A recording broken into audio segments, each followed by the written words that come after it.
When you have a bigger space, that rent and that mortgage is real.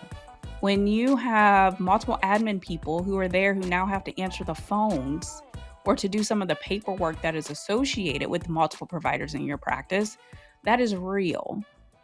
Welcome to CEO Conversations, the private practice podcast. I'm your host, Brandy Mabra. This is your one-stop shop to learn the business side of your practice on a deeper level. On this show, we empower you to own your CEO status to scale your practice for growth, sustainability, and profit. Listen in as we talk about how to market your practice to gain more visibility, hire, build, and engage your ride or die dream team, create streamlined operations, and make financial decisions as a CEO. It's time to show up as a confident leader to create a practice and life you love. Let's get started. This is a good one. This is a good one today. It is a sequel, a part 2, a next chapter for last week's episode. So first, before I even continue with this, dun dun dun dun type of mentality, if you have not listened to last week's episode about the 3 things that you can do to hit your revenue goals before the end of the year, ooh, that's a sexy title. Go back and listen to that because there is a bullet that I'm going to dive into a little bit more for this week's episode. But I want you to have some color and some context before you even dive in. For those of you who are going to continue to listen to this episode, get your pens and paper ready, folks. Go ahead because this is going to be a tactical one. And I guarantee you will go back and have conversations and meetings with your provider team because this one, if you do it right, I'm going to tell you, it's going to make your life a whole lot easier. It's going to help you make more money, going to give you less stressful days in your practice. And that's what this podcast is all about. Let's dive in. So, last week, one of the things that you needed to do was to have conversations. We're getting ready to go into fall. Fall picks up, then we go into the holidays. Holidays is a busy time of year for families and spending time with families. And it's a busy time of year because everybody wants off. And, the real world of being in a private practice or even just practices in general, regardless of the environment, or the structure. So there's the private practice, there's the corporate, there's the like mom and pop. It does not matter. This is a conversation that is happening in every single practice. How do I know that? Because I've been in it. So I'm speaking from my real life experience of what to do. And so this one's a good one. And sometimes it's interesting because I have had so many years of experiences. Sometimes I forget. I mean, Ari, maybe you can relate to this. There's so much that has happened and so many things that you have experienced or knowledge in your brain. You're like, "Oh, that's a good one." And so that's one of these moments. And it was actually inspired because of a lot of the conversations that are happening, but I was actually inspired by my podcast manager when we were talking. And she's like, "Brandy, that should be like its own separate episode." And she was right. The second bullet point was all around vacations and sitting down with your providers and just having honest conversations about vacations because of the holidays and making sure that you are prepared for the time off. Because if you don't have a provider working, guess what? There's no revenue coming in for that week or 2 weeks or days or whatever that looks like. And that can impact you. So if you are in the space of, I have multiple providers and my expenses are real, then this is a conversation that you have to have. There's no out to this. And how you implement it is up to you. I'm sitting here in my seat in my office. You're sitting in your seat wherever you're listening to this podcast at, and you have your practice. But I'm going to tell you, this is a good one. This is a gem. The reason why is because your practice can be predictable. That is honestly, that's one of the things that I always try to get my clients to really step into is like the predictability of your practice. And it doesn't happen overnight, but your practice can become predictable. And it's when you have these types of proactive conversations where things become predictable. So if I have not sold this enough, then I don't know what else to say. Like outside, it's going to save you money, it's going to save you time, it's going to save you stress, it's going to do so many things. And I cannot believe I haven't talked about it before now. But the conversation is not only to have, hey, provider, you're going to be off at the holidays, or hey, provider, this is our PTO policy, or hey, provider, we need at least 2 weeks notice before you take time off. This is a conversation where you need to change up how you talk to your providers and have conversation with your providers and maybe even meet with your providers. So one of the things that I've always done at every level of business growth and every different types of practice, all the way from the days where I was learning practice management all the way up to the days where I finally made it into the C-suite and I had 8 locations and all the stuff, right? All the team members and, fancy title, all the things. We've always had a separate meeting for our providers. And the reason why is because your providers have to be engaged. So, as I'm talking about this, that might be your step 1. Your step 1 might be, "Yeah, this sounds all real good, nice, fancy. Okay, great, Jim, but I don't have the providers for that." Like, I just don't. And if I were to have this conversation with them, they would laugh. They would laugh. And that's okay, at least you know, but at the end of the day, you deserve to have providers who want to be there for you, who want to help you build a practice, who want to be part of something bigger. But it does not happen overnight, and sometimes you have to go through some things. Sometimes you're transitioning teams, sometimes providers come on and providers leave, and that is the other part of this conversation that we're gonna have, and I could probably turn this into, like, a whole workshop if I wanted to, but I am not gonna do that today, but I am gonna tell you about the juiciest parts of it. So, there's the conversation of having about the holidays, there's the conversation that you're going to have. The action step from this podcast is to get ready for 2025, right? So part 1 is for you to get ready for 2024, holidays of 2024. Part 2 of this is to get ready for 2025. So we're going to come from a extra proactive perspective because I don't want you to just be firefighter all the time, right? I don't want you to make things harder than what they have to be. And a lot of times when it comes down to this type of space, especially when you have the team, it's just communication. It's communication and being on the same page. When you are on the same page and you're communicating about what the practice needs and what the team member needs to do, things become easier. It just does. And that's one of the biggest transformations that happen when our clients are finally like in a place of being comfortable talking to their team and having honest conversations with their team, things open up. And it's just because you're able to break through a wall. So this is going to be maybe for some an uncomfortable conversation. And for some, it might be like, oh no, this will be easy to have. But the action step here is to get prepared for 2025 and to have a provider meeting specifically around expectations going into 2025. So let me explain this process to you. The number one way for you to hit your revenue goals, even outside of before the end of the year, but just the number one way for you to hit your revenue goals, especially when you have multiple providers, is to forecast your vacations. And the reason why is because when you have a big team, you have multiple providers, there's a lot that comes with that. And it's a certain responsibility that I believe the right provider will take accountability for because when you have a bigger space, that rent and that mortgage is real. When you have multiple clinical team members that you have hired specifically to support the providers in your office, that is real. When you have multiple admin people who are there who now have to answer the phones or to do some of the paperwork that is associated with multiple providers in your practice, that is real. So, for the folks who do not want to help you take responsibility for that, weed them out, get them out, like they have to do their part. So when you hire multiple providers, you are now putting part of your financial outcomes into other people's hands, which is why this conversation is so important. It's no different than if you were to give somebody a bag of money, you would talk to them about that bag of money. You would talk to them about maybe even the bag, what the bag looks like, how much money is in there, what they need to do with the money. That's essentially what this is. That's a really great analogy for what happens with a provider. That provider has been hired to help generate a certain amount of revenue in order for you to pay payroll, to pay the rent, to pay the mortgage, to help pay you because you're the one who's taking on all the risk and you're giving them a place to work. This relationship can be so lopsided, and when it's equal, it's a really beautiful relationship to see.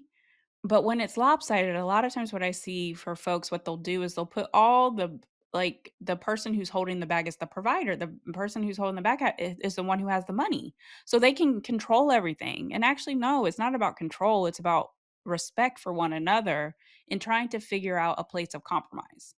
That's truly what it comes down to. Let me explain this forecast vacations process.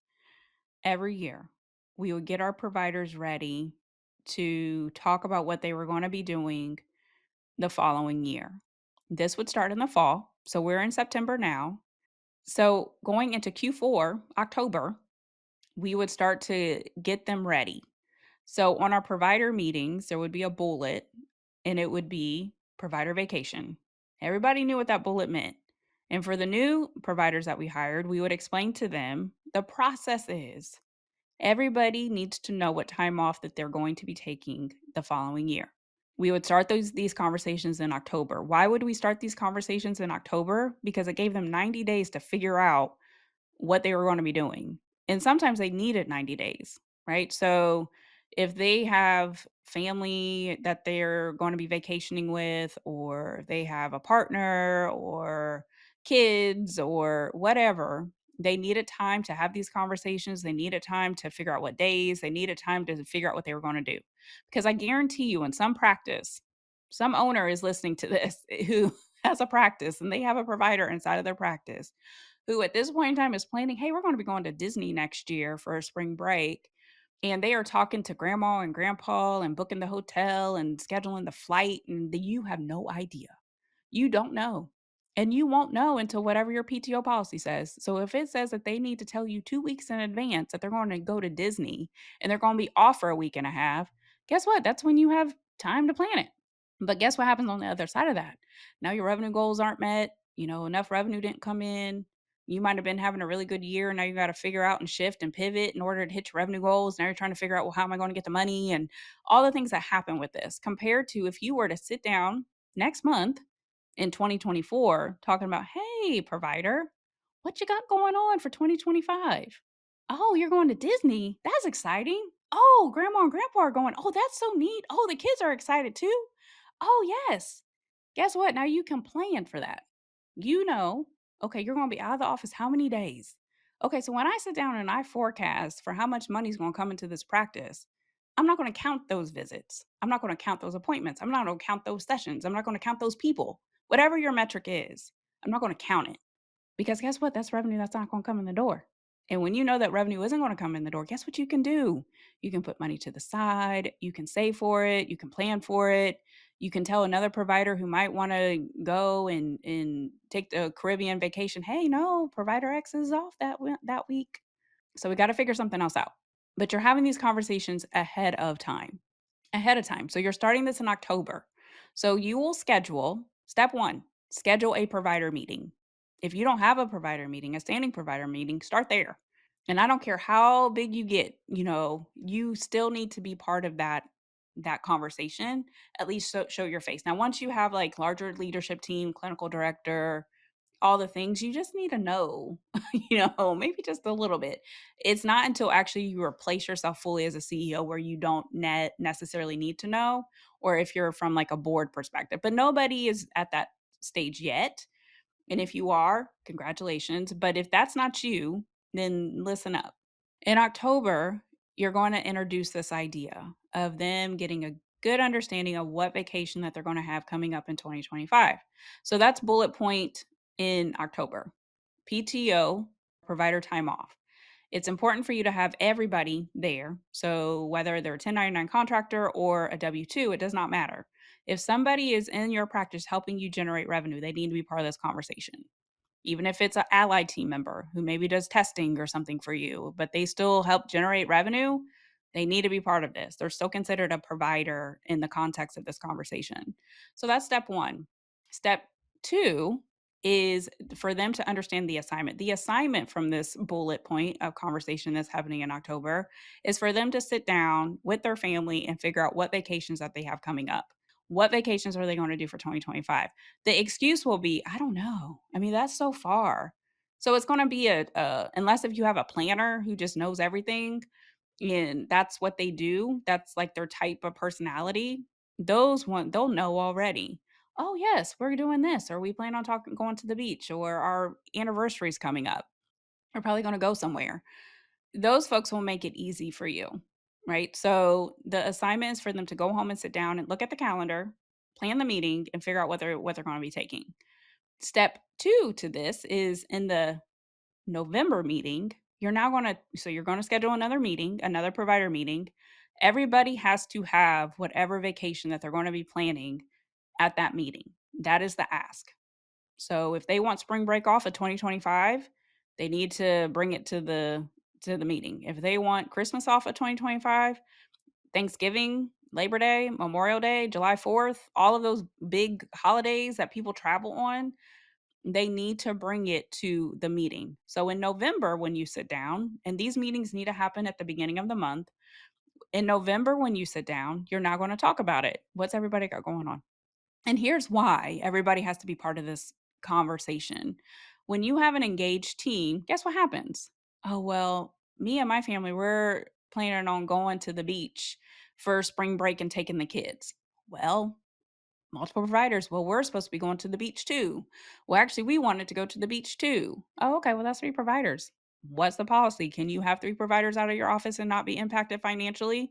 If the answer is yes, great. All three providers can be off. If the answer is no, guess what needs to happen? They need to figure it out. So, our providers, like in my experience, would I'll give you like it became like a bargaining. I'll give you spring break if you give me Christmas. I'll give you July 4th if you give me Thanksgiving. And so they would sit up there and figure it out. So by the end of the November meeting, everybody would know, okay, these are the holidays that I can have. The assignment was go home, tell your families, and make sure that everybody's good with this. If not, then we'll pick it back up in December and maybe renegotiate, right? So 3 months of these conversations were happening. By the time January 1 came, we had templates for when they were gonna be out of the office. Now, of course, this isn't if things happen, right? Sometimes things just happen.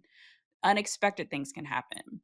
But at least you know that on Labor Day, since that's the holiday for September, on Labor Day, I ain't gotta worry about, like, all my providers fighting to be off, or I don't have to worry about multiple requests coming in, and now I have to try to figure things out. No, first of all, you're putting the ownership on your team.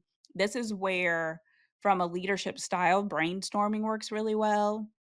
This is where you can engage them to be good team members to one another and take you out of it. So it wasn't me sitting up or saying, no, you can't have off Christmas. It was their colleague who was telling them they can't have off Christmas.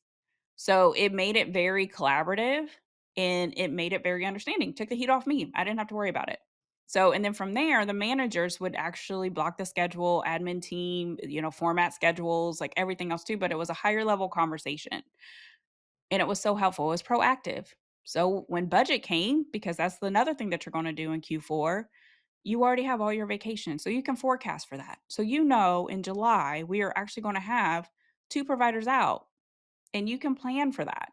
You don't have to be in a place of, I didn't know. I had no idea that I was going to have three providers off.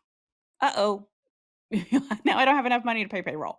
Right? So this is what happens. This is like good things. But again, it goes back to, do you have what I call good soil? Do you have good soil? Do you have good providers? Do you have providers who are engaged? Do you have providers who are willing to do this? Now, of course, your 1099 contractors are going to be like, well, I ain't going to work or I don't have to work. But it's good for them to be part of the conversation because guess what? Maybe they can cover, maybe they can, like, help out, maybe they can give some solutions. Maybe they can also recognize like, "Oh, okay, well I'm part of a team here, and it's not just me contractor that comes in, collects a paycheck, or sees whoever I need to see and goes home," right? So, there's a number of things that can happen when you start to have conversations like this, but the goal is not to have everything last minute. A lot of times when PTO policies are written, 2 weeks off, they're not written for providers that are responsible for generating thousands and thousands of dollars in a business. They are written for, like, your typical admin team who isn't going to maybe impact the bottom line so much, right? So they impact your bottom line in a different way. The other thing, when you actually know how many providers you have working, guess what? You can staff for that. So if you have like less providers, maybe you don't need all the admin team to work either because you're paying for unnecessary expenses. So, especially for the folks who have like a clinical team that's maybe aligned with a provider, that clinical team member doesn't necessarily maybe need to work if their provider's out of the office. Maybe someone you don't need as many check-in people for the folks who have multiple admin teams. If you have a person who's out of the office, a provider's out of the office, do you really need 2 people to check them in if there's gonna be less people? Probably not. So it allows for you to come from a place of just, again, being proactive, predictability. Building a practice is hard enough, growing a practice is hard enough, scaling a practice is hard enough. When you can have predictability in any way, shape, or form, it makes it so much easier, right? So when you're sitting down with your accountant, when you know, and maybe sometimes like even the amount of PTO that a person's going to take. So that's the other part of this is, like, when you have structure around your PTO, so if each provider gets 4 weeks of PTO, you can budget for that, but sometimes they won't even take 4 weeks. I used to have providers that would have so many days, and they just, like, they didn't wanna take it, or maybe they wanted to save it towards the end of the year, but at least we knew, So, it's important for you to have the structure, the transparency, the honesty, and bring them into this process so that way when you sit down and you budget, you have a full understanding on what's happening. The other thing is that sometimes providers are planning, life-changing events, so this is for folks who know, for providers who know that they might be wanting to get pregnant the following year. Great, that you can plan for that. It's not just all of a sudden like, "Oh, they're trying for a baby, now they're pregnant," and even though you have 9 months to prepare, that's a good amount of time to prepare, but at least you're proactive, like, you're not just blindsided, like, "Oh, no, you're pregnant, I had no idea." Now it's more or less kinda panic mode. That's what I'm trying to alleviate for you, is you being so panicked about things that are happening inside of your practice when honestly, if you're proactive enough, you can control it. And so this is a perfect time of year for you to step into higher level CEO, higher level of being proactive and thinking in the future and having those types of conversations so that way you can, again, predictability, you can plan, you can have honest conversations, and then your team can help you with it.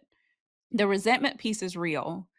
A lot of times people get resentful, like, oh my gosh, they're taking vacation and they're going to the Bahamas. And some of it is you wish you could take vacation and you could go to the Bahamas. And you can if you have these types of conversations, you know? And so you don't wanna be that way, and you don't want it to be where your providers can't take off, so that's not what this conversation is. It's not that they can't have time off, but they have to think about the fact that they're part of a bigger team, and they need to recognize that. And so when you have a team, a community of folks who are in it for the better good, then they have to respect for one another, right? So if their colleague is saying, "Hey, I really need to celebrate my anniversary, dude," then guess what? They can go celebrate their anniversary. Just and that was a real conversation. That's the episode for this. The other part of this conversation is knowing your numbers. So for example, this is why knowing how many appointments and sessions and that is connected to the financial outcomes, it's important because if you have a provider who's out of the office and you know that they're going to be out of the office and you know that revenue is not going to come in, then you can put money to the side. This is where the practice owners who have different streams of income, available sources of capital or resources of capital are the ones who are able to handle when providers are out of the office the most. The other topic of this is when you lose your moneymaker.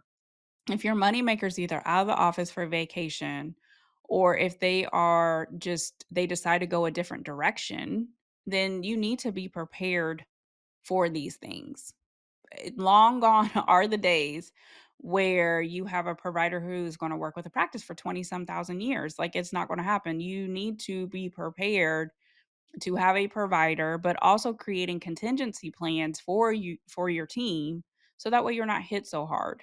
There are a number of folks who when you lose your moneymaker, I've experienced this too, like when you lose your moneymaker and you're like, "Oh no." But if you're prepared for it, okay, oh no.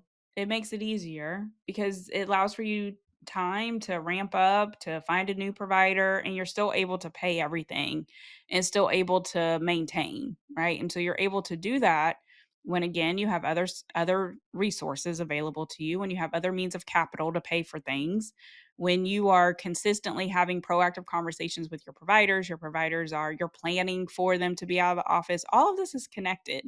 So usually when practices go into financial trouble or they're hitting financial hardship, it's because something happened way before that financial hardship came to be, right? There was some type of decision or some type of operational process. Maybe it was a mindset thing. Maybe it was I just didn't know what I didn't know and now I'm here for why there's a financial strain. Some of it's economy, some of it is not picking up on the market fast enough. Some of it is, well, I just wasn't proactive enough, or I've been coming from this place of being a firefighter. I've been throwing spaghetti at the wall. The whole point of this podcast is to help you to get out of that. So that way you can, again, have a practice that makes sense, a practice that is profitable, a practice that's sustainable, and a practice that you can work in and relax in because you know what's coming down the pike whenever possible. And the only thing that you don't know is when it's truly something unexpected and it just throws you for a loop because those things will happen too. But it makes it so much easier when you're not just getting put through the ringer day after day after day after day. And then it's just like, oh, here's another one. Here's another one. And it's not Khaled in a great hit. So if you're a fan of Khaled, you know how he does, like in another one, he's got another hit. And you don't want to hit. You don't want to hit to where you're like impacted and now you're broke because you didn't have a conversation with your providers about vacation. So that is today's podcast episode. Again, especially for the folks who are listening who have multiple providers and you need to be in the know about their vacation and you are tired of, I just got this request, for them to be off and I didn't know. Start having provider meetings and not saying that you have to be the one to coordinate everything. No, like especially if you have like practice managers and office managers, there should already be something in the books. Like a clinical director, you should be actively meeting with your providers anyway because they are truly, you want engaged providers and you want a whole engaged team, but truly like your providers clinically, there's a lot that's in their bag from compliance, clinical, liability. You want them to make sure that they're not killing anybody, malpractice, like all of it. So the other part of this is the financial piece too. So if you don't have a provider meeting, schedule your provider meeting, have an honest conversation about vacation, lovingly ask them to be prepared for what they got going on for 2025. Start in October, give yourself a nice runway so that way by the time you get to January 1, you already know I have two providers who are going to be off on Labor Day. I have a couple of providers that's going to be off for Christmas. I have somebody who's going to be off for a week because they're celebrating their anniversary. I know a provider who's going to be trying, this year, and you can plan accordingly. So that is the episode. If you need additional support, definitely see the show notes. Feel free to apply for services of working with me. There's a couple different ways that you can work with me, and all of it's in the show notes. So I hope that you have an amazing day, and I will see you guys next time. Thanks for listening today. I hope you enjoyed the episode and it empowers you as the CEO of your practice. If you enjoyed the podcast, please make sure you subscribe, share the message, and leave a review. If you want more information and support in growing and scaling your practice, click the link in the show notes to take advantage of our free resources or apply to work with me directly. Thanks again, and I'll see you next time.